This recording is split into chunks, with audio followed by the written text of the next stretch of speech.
very much. I want to express also my deep appreciation and gratitude to the chairman of the Natural Resources Committee, Nick Rahal, for working with me to move this important piece of legislation. I also would like to thank Chairman Grijalva and the staff of the Natural Resources Committee for all the support and guidance throughout this process.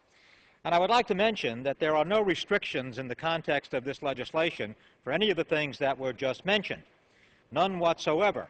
In fact, all of those kinds of activities will be enhanced and encouraged and be much more easy to achieve and more beneficial to the communities. H.R. 403 would authorize the National Park Service to conduct a special resource study of the Hudson River Valley to evaluate the area's national significance and determine the suitability and feasibility of designating the area as a unit of the national park system. A unit of the national park system, not a national park. This legislation is co-sponsored by each of the members whose district is within the proposed study area. And that in and of itself, of course, is very interesting. And they have garnered strong support locally.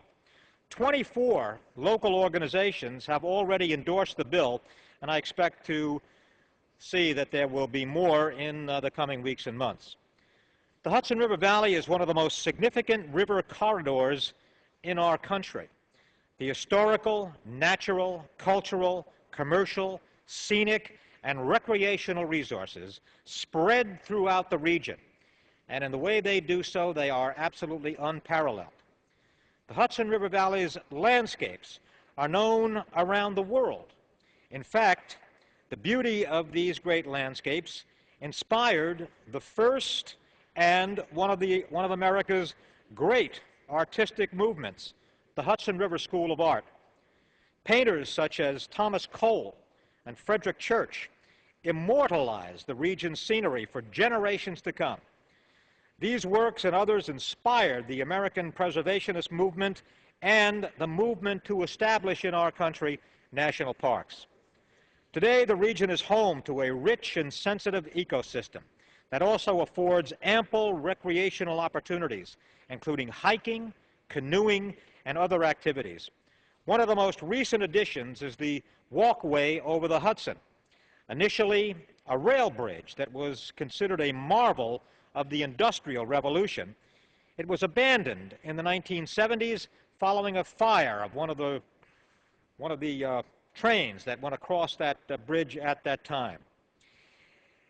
It recently restored and reopened, however, over the course of this past October. And it is now the longest and highest pedestrian overpass in the United States.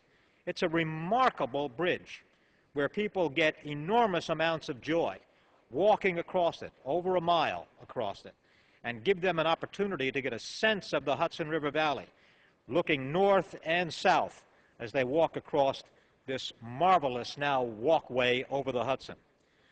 From a historical perspective, the Hudson River Valley has played a central role in our nation's narrative and our nation's development. In 1609, of course, Henry Hudson first sailed up the river that now bears his name, and we just recently celebrated the 400th anniversary of that very important trip. During the American Revolution, the region bore witness to events that determined the course of that Revolutionary War and the establishment of the freedom and independence of our nation. In the 19th century, the Hudson River Valley helped foster the American Industrial Revolution and became one of the commercial corridors of our country. In 1807, Robert Fulton piloted the first successful steamboat voyage up the river. Later in the century, the Hudson, the Mohawk River, connected the nation's greatest port, New York City, with the entire western section of the United States through the Erie Canal network and the Central Great Lakes. In the last century, the region was home to Franklin Delano Roosevelt at Hyde Park. Later, the region gave birth to the modern environmental and labor movements.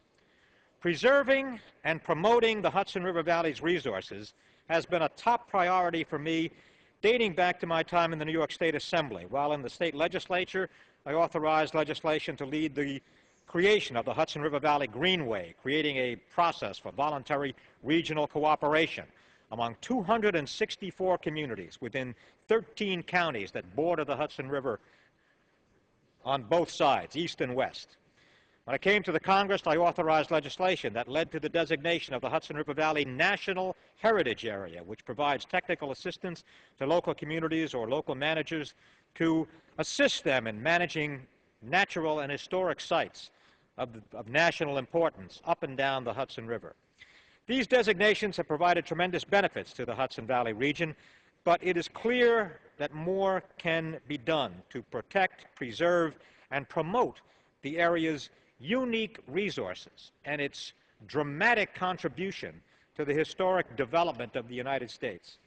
I believe an enhanced National Park Service presence is warranted completely and would have a tremendously positive impact on our local economy, while at the same time preserving and protecting the region's resources. The authorization of this special resource study will begin that process. Just to be clear, no one believes the Hudson River Valley should be turned into a Yellowstone-type park. That would make no sense for the region. In fact, I firmly believe that any eventual park unit designation should and will protect private property rights, and that local government should retain local control of land use decisions involving all of the property up and down the Hudson River that is not federal property. There are several existing park units, such as the Mississippi River and Recreation Area, a little bit we've heard about just recently, which fit these criteria and could be models for our region. I believe the study should examine these models and the impact they have had, positive impact they have had on their local economies. Passage of this bill and the subsequent study would position the Hudson River Valley to gain the full attention of the National Park Service for all of the significant and substantial historic contributions this region has made to the development, establishment, and the continuation of the United States, as well as for the area's pristine natural beauty. For all of these reasons and more, we are offering this Hudson River Valley Special Resource Study Act, and we have gained enormous support from everyone who has heard about it, internally here within the government of the United States, but even more importantly, widespread endorsements of this up and down the Hudson River Valley, north and south, and east and west. And so I offer this resolution and give up the last of my